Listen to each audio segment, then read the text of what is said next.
Hello student, good morning. Today we will going to discuss next topic of unit magnetic effect of electric current and magnetism is moving coil galvanometer. तो आज हम discuss करेंगे galvanometer के बारे में। तो galvanometer जैसा कि आप जानते हैं कि इंस्ट्रूमेंट होता है which is used to measurement of very small electric current. It is an instrument which is used to measurement of very small electric current.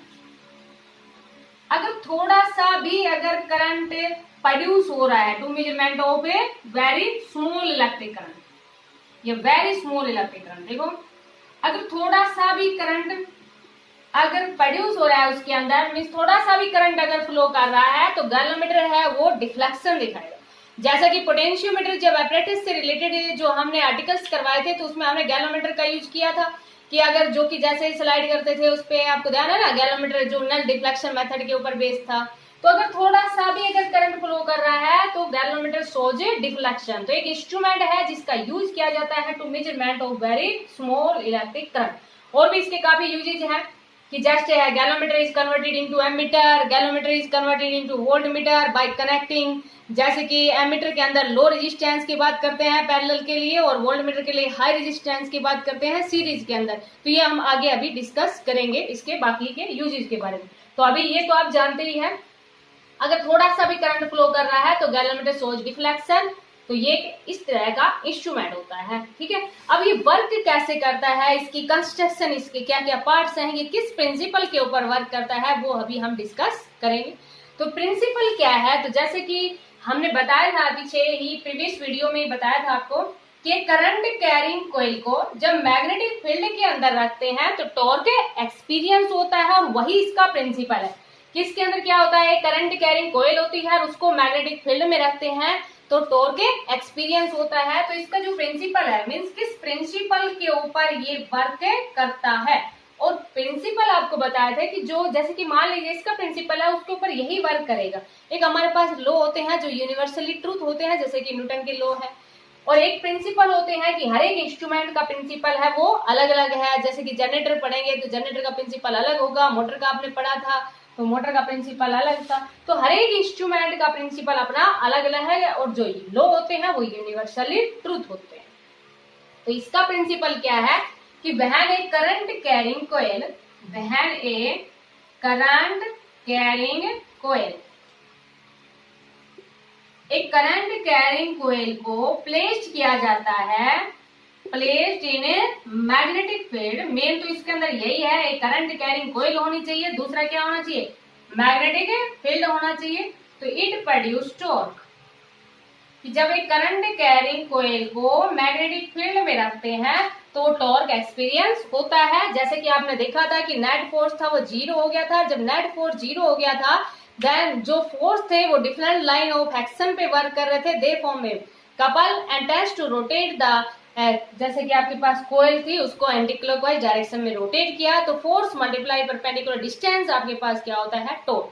तो एक करंट कैरिंग कॉइल को जब मैग्नेटिक फील्ड में रखते हैं तो टॉर्क एक्सपीरियंस होता है, ये इसका प्रिंसिपल है। समझ आ गया होगा बेटा। अब कंस्ट्रक्शन की किस प्रकार से मेजरमेंट ऑफ वेरी स्मॉल से स्मॉल इलेक्ट्रिक करंट का भी मेजरमेंट करता है, तो इसके क्या क्या पार्ट्स होते हैं और किस प्रकार से ये वर्क करता है।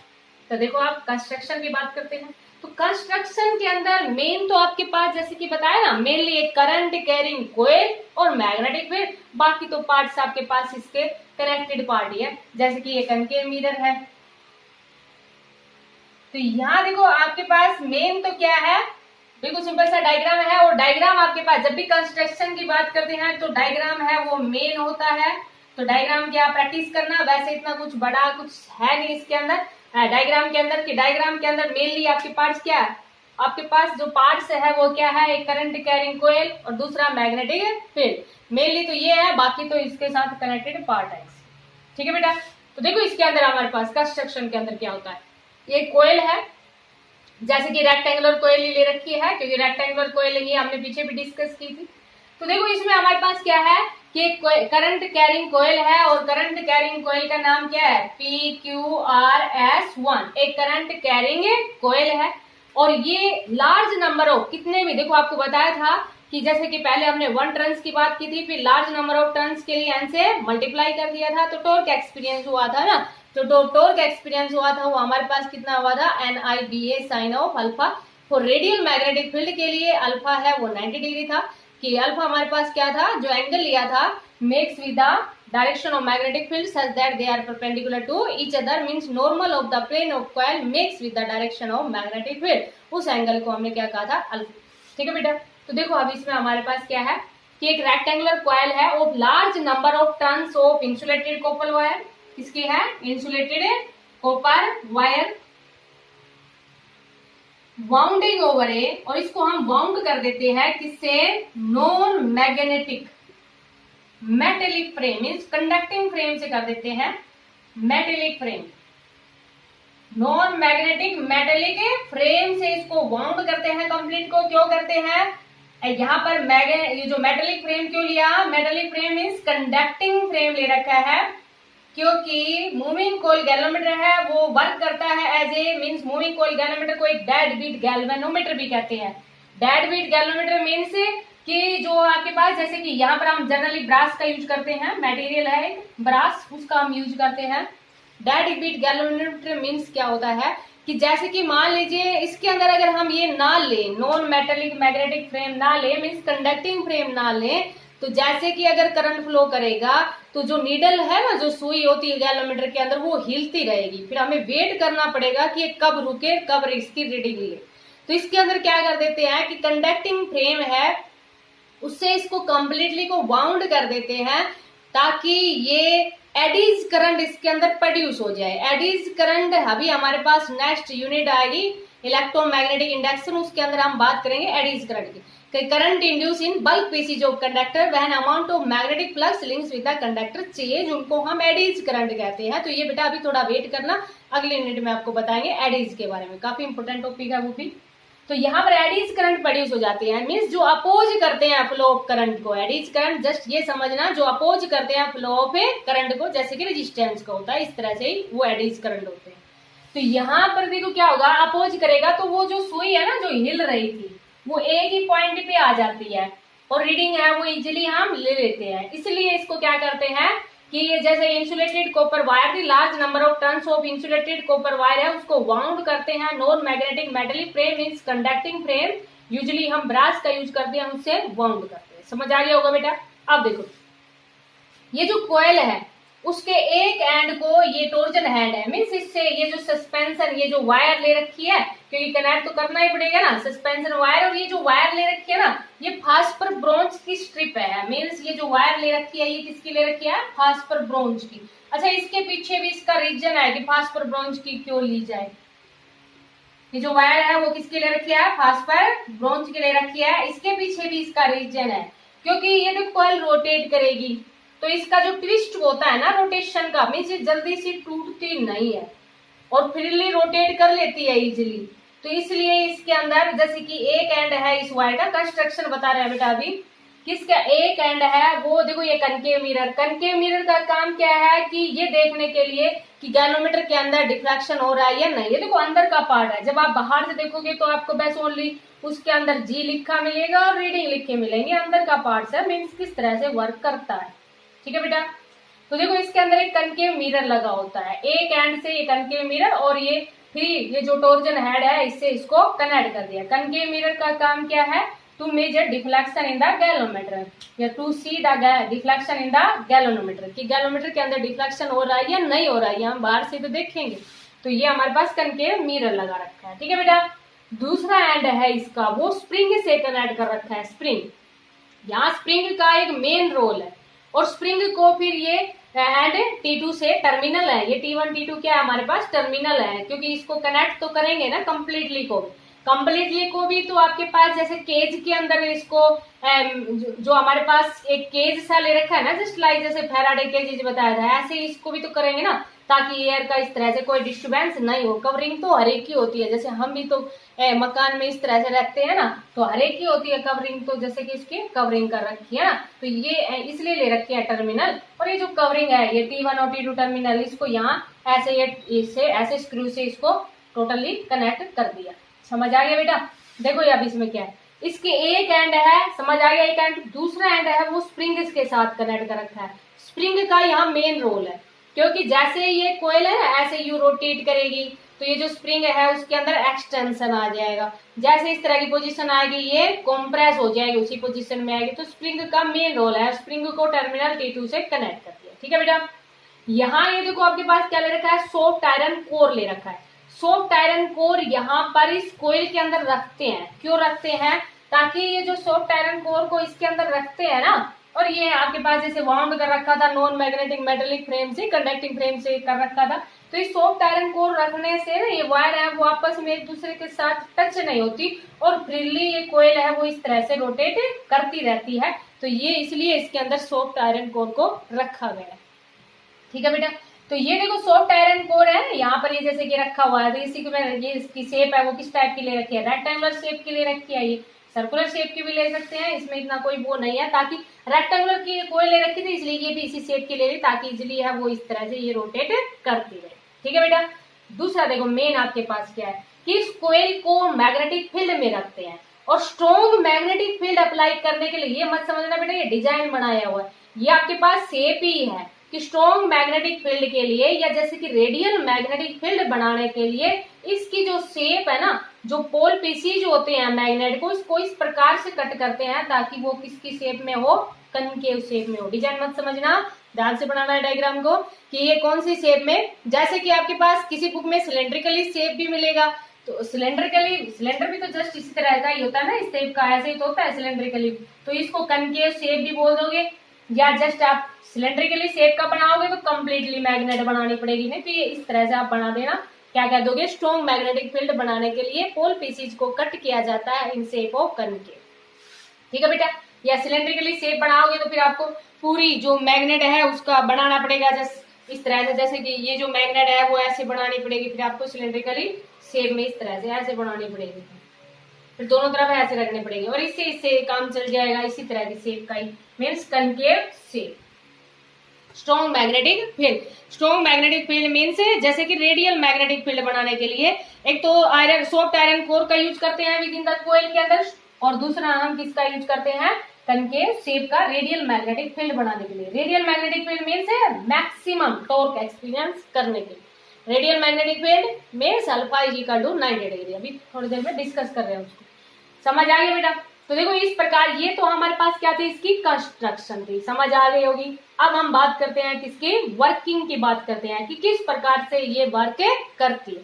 तो देखो इसकी वर्किंग क्या है कि जैसे ही आपके पास जैसे कोयल है PQRS1, इस कोयल को करंट कैरिंग कोयल को मैग्नेटिक फील्ड में रखा तो टॉर्क एक्सपीरियंस होगा, और वी नो दैट जो टॉर्क एक्सपीरियंस होगा हम मान लेते हैं वही जो PQ है ना कोयल है उसकी लेंथ को कितना मान लिया, L मान लिया, और जो QR है उसकी ब्रेथ को कितना मान लिया हमने, B मान लिया, जैसे कि पीछे माना था रेक्टेंगुलर कोयल जो हमने ली थी।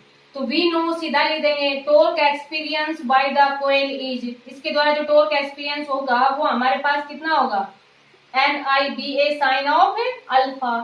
अल्फा देखो for radial magnetic field alpha है उसको कितना लेते हैं 90 डिग्री। अल्फा आपको ध्यान है ना, plane of coil makes with the 90 degree angle with the direction of a magnetic field, plane of coil makes an angle 90 degree, या normal of the plane of coil makes an angle with the magnetic field, उसको हम क्या कहते हैं, ये बड़ा radial magnetic field. Radial magnetic field means maximum torque experience करने के लिए उस कॉइल को इस प्रकार से रखा जाता है ताकि वो मैग्नेटिक फील्ड के साथ एंगल है वो 90 डिग्री का बनाए, 90 डिग्री का बनाएगी तो मैक्सिमम टॉर्क एक्सपीरियंस होगा, और मैक्सिमम टॉर्क है वो कितना एक्सपीरियंस हो जाएगा, NIBA। ध्यान रखना है ये किसके लिए है, radial magnetic field. Radial magnetic field means जैसे या तो देखो आप इसको ऐसे लिख दो, जैसे हमने ये लिखा था ना theta plus alpha is equal to 90 degree लिखा था, तो थीटा जब 0 था plane of coil is parallel to the direction of magnetic field, क्या लिखोगे बेटा, plane of coil.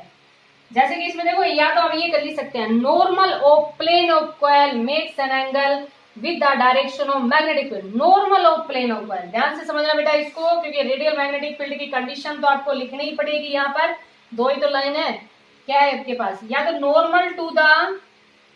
Normal to the plane of coil,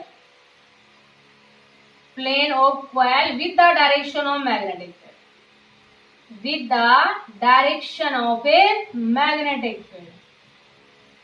तो यहां पर आप सीधा लिख दोगे, फिर सीधा क्या लिख दोगे, alpha is equal to 90 degree. समझ आ गया बेटा? या फिर अगर आप ऐसा नहीं लिखते तो सीधा लिख दोगे, क्या लिख दोगे कि नॉर्मल टू द नहीं, plane of coil makes an angle with the direction of a magnetic field, sorry, plane of coil is parallel to the direction of magnetic field। समझ में आया बेटा? plane of coil is parallel to the direction of magnetic field, then theta is equal to कितना हो जाएगा, 0। और जब theta 0 होगा तो अल्फा कितना हो गया, 90 डिग्री हो गया ना। तो या तो आप ये वाली लाइन लिख देना या ये लिख देना कि plane of coil is parallel to the direction of magnetic field. लिखने की जरूरत नहीं होगी, 2-3 बार रिपीट कर दिया। समझ आ गया बेटा? तो अल्फा इज इक्वल टू कितना हो जाएगा, 90 डिग्री। अच्छा देखो, alpha is equal to 90 degree हुआ तो मैक्सिमम टॉर्क एक्सपीरियंस हो गया। ये बात भी आपको समझ आ गई होगी बेटा, काफी इंपोर्टेंट टॉपिक है।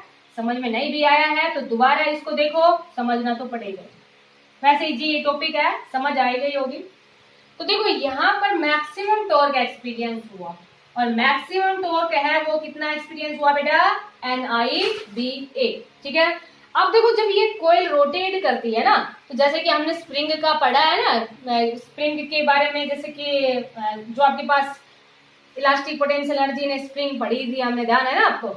तो उसके अंदर जैसे कि जो स्प्रिंग होती थी, एक स्प्रिंग है तो रिस्टोरिंग टॉर्क है, या रिस्टोरिंग फोर्स की बात करते थे। रिस्टोरिंग फोर्स है वो एग्जिस्ट हो जाता है, और रिस्टोरिंग फोर्स है वो डायरेक्टली प्रोपोर्शनल होता है कि कितना उसके अंदर एक्सटेंशन हुआ। ध्यान है ना आपको? ये जो रिस्टोरिंग फोर्स है वो डायरेक्टली प्रोपोर्शनल टू एक्स है, फिर प्रोपोर्शनलिटी को हटाते हैं तो F is equal to minus K X लेते हैं। और जो इलास्टिक पोटेंशियल एनर्जी ने स्प्रिंग की बात करते हैं हाफ के एक्स स्क्वायर। ध्यान होगा आपको, है ना? तो देखो यहाँ पर अब ये जो कॉइल है वो क्या कर रही है भाई, रोटेट कर रही है। रोटेट कर रही है तो अब फोर्स की तो बात करेंगे नहीं, किसकी बात करेंगे, टॉर्क की बात करेंगे। तो यहाँ देखो एक तो टॉर्क ये एग्जिस्ट हुआ, कितना, NIBA। दूसरा जो टॉर्क है ये प्लेन ऑफ कॉइल है, ये जो कॉइल है ये क्या करती है, रोटेट करती है ना। और स्प्रिंग का मेन रोल तो यही है कि restoring torque is produce in phosphor bronze strip, क्योंकि ये सारी जो से साथ कनेक्ट है ना, ये वाली वायर है, ये क्या है, फास्पर ब्रॉन्ज स्ट्रिप है। और फास्पर ब्रॉन्ज स्ट्रिप क्यों यूज करते हैं ये अभी आपको बताइए। तो रिस्टोरिंग टॉर्क इज प्रोड्यूस हो जाता है, और रिस्टोरिंग टॉर्क है जो प्रोड्यूस होता है इसके अंदर वो कितना होता है, वो डायरेक्टली प्रोपोर्शनल होता है एंगल ऑफ ट्विस्ट के। तो ये प्रोपोर्शनलिटी को हटाते हैं तो हम क्या ले लेते हैं, के ले लेते हैं। ये के हमारे पास क्या है, restoring torque produce per unit area या फॉर फास्पर ब्रॉन्ज स्ट्रिप। और ये हमारे पास क्या है, एंगल ऑफ ट्विस्ट है। एंगल ऑफ ट्विस्ट मीन्स जैसे कि मान लीजिए इसको काफी ज्यादा रोटेट कर लेते हैं तब भी ये नहीं टूटती है हमारे पास। समझ आएगा भाई? तो थीटा हमारे पास क्या है, एंगल ऑफ ट्विस्ट है, और ये के क्या है, restoring torque produce in phosphor bronze strip. ठीक है बेटा? तो यहां से देखो ये भी टॉर्क है और ये भी टॉर्क है, मीन्स इन इक्विलिब्रियम पोजीशन में, in equilibrium position. Equilibrium position के अंदर क्या होगा, ये जो टॉर्क है ये हमारे पास किसके इक्वल हो जाएगा, NIBA इज इक्वल टू कितना हो गया, ये देखो दोनों ही तो टॉर्क है, तो NIBA है वो किसके इक्वल आ गया, के थीटा के इक्वल आ गया। तो यहां से हमारे पास जो I की वैल्यू है वो किसके इक्वल आई, के बाई NBA थीटा के इक्वल आई। समझ आ गया बेटा? के इज इक्वल टू कितना आया, के बाई NBA थीटा। देखो ये के हमारे पास क्या है, जैसे कि अभी आपको बताया रिस्टोरिंग टॉर्क है, जो कि आपके पास फास्पर ब्रॉन्ज स्ट्रिप का जो रिस्टोरिंग टॉर्क है। दूसरा हमारे पास ये जो वैल्यू है N number of turns in the wire, जो रेक्टेंगुलर शेप की जो वायर ले रखी है उसके अंदर कितने टर्न्स है, B मैग्नेटिक फील्ड है, और A हमारे पास क्या था, एरिया ऑफ द, ये जो रेक्टेंगुलर कॉइल ले रखी है उसका एरिया था। समझ आ गया बेटा? तो ये देखो एक पर्टिकुलर, जैसे कि मान लीजिए फास्पर ब्रॉन्ज स्ट्रिप ले रखी है और एक पर्टिकुलर आपके पास रेक्टेंगुलर कॉइल ले रखी है, ये स्ट्रॉन्ग मैग्नेटिक फील्ड कितने भी ऑर्डर का ले रखा है, मीन्स कितने भी टेस्ला का ले रखा है, तो ये वैल्यू तो क्या रहेगी, पर्टिकुलर कांस्टेंट ही रहेगी ना। तो यहाँ इसको हम क्या लिख देते हैं, गैल्वेनोमीटर कांस्टेंट लिख देते हैं। तो ये कांस्टेंट है ना, तो देखो यहाँ से आई है वो डायरेक्टली प्रोपोर्शनल हो गया किसके, थीटा के। थीटा में देखो अगर मान लीजिए ज्यादा करंट फ्लो करेगा तो ज्यादा डिफ्लेक्शन दिखाएगा गैलोमीटर, थोड़ा करंट फ्लो करेगा तो थोड़ा डिफ्लेक्शन दिखाएगा आपके पास। तो यहाँ जी क्या है, गैल्वेनोमीटर कांस्टेंट है। कई बार न्यूमेरिकल में गैल्वेनोमीटर कांस्टेंट ही पूछ लिया जाता है और सारी वैल्यू आपको दी मिलती है। तो गैल्वेनोमीटर कांस्टेंट की वैल्यू है वो हमारे पास कितनी है, G is equal to K by NBA। तो ये हमारे पास क्या है, गैल्वेनोमीटर कांस्टेंट। इट मींस जो डिफ्लेक्शन है ना, deflection produce in the galvanometer वो डायरेक्टली प्रोपोर्शनल है किसके, करंट के। अगर मान लीजिए थोड़ा करंट फ्लो करेगा तो डिफ्लेक्शन है वो कम होगा, और ज्यादा करंट फ्लो करेगा तो डिफ्लेक्शन है वो ज्यादा रहेगा। और के हमारे पास क्या है, restoring torque per unit twist of phosphor bronze strip. ध्यान रखना, के क्या है, restoring torque for phosphor bronze strip या रिस्टोरिंग टॉर्क, जैसे के है restoring torque per unit twist of phosphor bronze strip. Restoring torque ध्यान रखना फॉर फास्पर ब्रॉन्ज स्ट्रिप के लिए कितना रिस्टोरिंग टॉर्क है, इसीलिए हम यहाँ पर के फास्पर ब्रॉन्ज का यूज कर रहे हैं, क्योंकि वो इजीली क्या हो जाती है, ट्विस्ट हो जाती है, मुड़ जाती है, और जितने भी एंगल के साथ मुड़ती है वो एंगल हमने क्या लिया है, थीटा। तो ये थे हमारे पास वर्किंग ऑफ गैल्वेनोमीटर। ठीक है बेटा, अब जैसे कि इसमें इंपोर्टेंट पॉइंट की बात करते हैं। इंपोर्टेंट पॉइंट के लिए जैसे कि अभी आपको स्टार्टिंग में बताया था डेड बीट गैल्वेनोमीटर। तो डेड बीट गैल्वेनोमीटर के लिए तो आपको बता दिया था कि जो ये आपके पास ये वायर होती है जो आपके पास स्टार्टिंग में थी, जैसे कि इंसुलेटिंग कॉपर वायर है उसको वाउंड करते हैं कंडक्टिंग फ्रेम से वाउंड करते हैं, तो क्या होता है, एडीज करंट प्रोड्यूस हो जाते हैं। और एडीज करंट आपको बताया था जो current induce in bulk pieces of conductor, जो कि अपोज करते हैं फ्लो ऑफ करंट को, जिसके कारण गैल्वेनोमीटर है उसके अंदर जो सुई है, अभी बताया था आपको, एक ही पॉइंट पे आ जाती है, वो हिलती नहीं है, नहीं तो हमें वेट करना पड़ रहा था। तो ये हमारे पास क्या होता है, dead beat galvanometer, dead beat galvanometer. Second important point, जैसे कि इसमें हम किसकी बात करते हैं, रेडियल मैग्नेटिक फील्ड की। तो रेडियल मैग्नेटिक फील्ड के लिए आपको बता ही दिया, समझ आ गया होगा अच्छे से कि रेडियल मैग्नेटिक फील्ड बनाने के लिए एक तो स्ट्रॉन्ग मैग्नेट के लिए किसका यूज करते हैं, कनकेव शेप की जो ये मैग्नेट है उनका यूज करते हैं। दूसरा हमारे पास जैसे कि अभी आपको बताया था कि सॉफ्ट आयरन कोर है विद इन द कोयल, ये ली जाती है रेडियल मैग्नेटिक फील्ड बनाने के लिए, ताकि मैक्सिमम टॉर्क है वो एक्सपीरियंस हो। तो ये हमारे पास क्या था, रेडियल मैग्नेटिक फील्ड। दूसरा हमारे पास क्या है कि जो सस्पेंशन फाइबर ले रखा है ना, फास्पर ब्रोंज की ले रखी है, तो ये फास्पर ब्रोंज की ही क्यों सस्पेंशन फाइबर ले रखी है, जिसको इस तरह से सस्पेंड किया गया है फ्रीली ऐसे ये। तो ये सस्पेंशन फाइबर है, ये फास्पर ब्रोंज स्ट्रिप की ही क्यों ली गई है, तो क्यों ली गई है, क्योंकि एक तो इसकी हाई टेंसाइल स्ट्रेंथ होती है। जैसे कि मान लीजिए क्वेश्चन पूछ लिया जाता है कई बार कि जो सस्पेंशन फाइबर है ना, ये फास्पर ब्रोंज स्ट्रिप का ही क्यों यूज किया गया। तो फास्पर ब्रोंज स्ट्रिप या जो सस्पेंशन फाइबर यूज कर रखी है उसके अंदर क्या क्या उसकी प्रॉपर्टीज है। तो एक तो क्या है, इसकी हाई टेंसाइल स्ट्रेंथ है। टेंसाइल आपने पढ़ा था ना उसमें, जैसे इलास्टिसिटी वाले टॉपिक में 7th यूनिट में +1 क्लास में, टेंसाइल स्ट्रेंथ कि हाई टेंसाइल स्ट्रेंथ मीन्स जैसे कि मान लीजिए थोड़ा सा, जैसे कि इस पर काफी ज्यादा स्ट्रेच हो जाती है, जो स्प्रिंग का यूज भी है, तो ये क्या होती है, इसके अंदर फाइबर जो यूज करते हैं तो उसकी हाई टेंसाइल स्ट्रेंथ होती है और हाई इलेक्ट्रिकल कंडक्टिविटी होती है। ये मेन है, हाई इलेक्ट्रिकल कंडक्टिविटी होती है इसकी, हाई इलेक्ट्रिकल कंडक्टिविटी। और जैसे कि हमने पढ़ा है ना, ये गर्मी और सर्दियों में इजिली वर्क करता है ना, तो मीन्स जो टेम्परेचर कोफिशिएंट है रेजिस्टेंस का, temperature coefficient of A resistance, temperature coefficient of A resistance, वो इसके लिए क्या होता है, स्मॉल होता है। Temperature coefficient of resistance is small होता है। ध्यान है ना आपको टेम्परेचर कोफिशिएंट, नहीं तो ये गर्मियों में अलग रीडिंग दिखाए, सर्दियों में ज्यादा रीडिंग दिखाए, अगर टेम्परेचर कोफिशिएंट है वो स्मॉल ना हो। ठीक है बेटा। दूसरा आपके पास जो रिस्टोरिंग टॉर्क पर ट्विस्ट है वो इसके लिए restoring torque per unit twist, जो पर यूनिट ट्विस्ट है वो इसके लिए क्या होता है, स्मॉल, मीन्स ये इजीली अच्छी तरह से कोयल है वो मूव कर लेती है। Restoring torque per unit twist है वो इसके लिए स्मॉल होता है। तो ये था हमारे पास प्रॉपर्टीज इसकी, जो सस्पेंशन फाइबर यूज कर रखी है, जो फास्पर ब्रोंज की स्ट्रिप यूज कर रखी है, उसकी क्या क्या प्रॉपर्टीज है। कई बार क्वेश्चन इसमें यही पूछ लेते हैं 2 मार्क्स के अंदर, नहीं इस क्वेश्चन बनता है इस पे जरूर, चाहे वो कैसे भी पूछा जाए। अब हम बात करते हैं सेंसिटिविटी की, जैसे कि हम करंट सेंसिटिविटी की बात करेंगे और वोल्टेज सेंसिटिविटी की बात करेंगे। तो अब हमारे पास क्या है, sensitivity of A galvanometer, sensitivity of A galvanometer. तो इसकी सेंसिटिविटी के लिए ना, एक तो हम बात करते हैं किसकी, करंट सेंसिटिविटी की, बहुत ही सिंपल सा टॉपिक है ये तो। दूसरा हम बात करते हैं किसकी, वोल्टेज सेंसिटिविटी। तो देखो करंट सेंसिटिविटी हमारे पास क्या होता है कि जो करंट सेंसिटिविटी को आई से रिप्रेजेंट कर देंगे, deflection produce per unit current. ये जो deflection produce per unit current कितना होता है उसको हम क्या कहते हैं, करंट सेंसिटिविटी कहते हैं। मीन्स यहाँ पर हमारे पास जो आई एस है उसको हम क्या कहते हैं, थीटा बाई आई। जैसे कि अभी हमने वैल्यू देखी थी थीटा की वैल्यू हमारे पास क्या आई थी अभी, N B A divide by K, यही वैल्यू आई थी ना अभी हमारे पास। जैसे कि जो अभी हमने थीटा देखा था उसमें क्या क्या वैल्यू आई थी हमारे पास थीटा की, एन बी ए बाई के आया था ना, एन बी ए बाई के मीन्स थीटा बाई आई इसके इक्वल आया था, ध्यान हो तो आपको, थीटा बाई आई है वो किसके इक्वल आया था, एन बी ए बाई के इक्वल आया था। और यही हमारे पास क्या कहलाती है, करंट सेंसिटिविटी कहलाती है। ये नहीं था के थीटा इक्वल टू, ध्यान हो तो, एन बी ए आई या एन आई बी, यही तो था।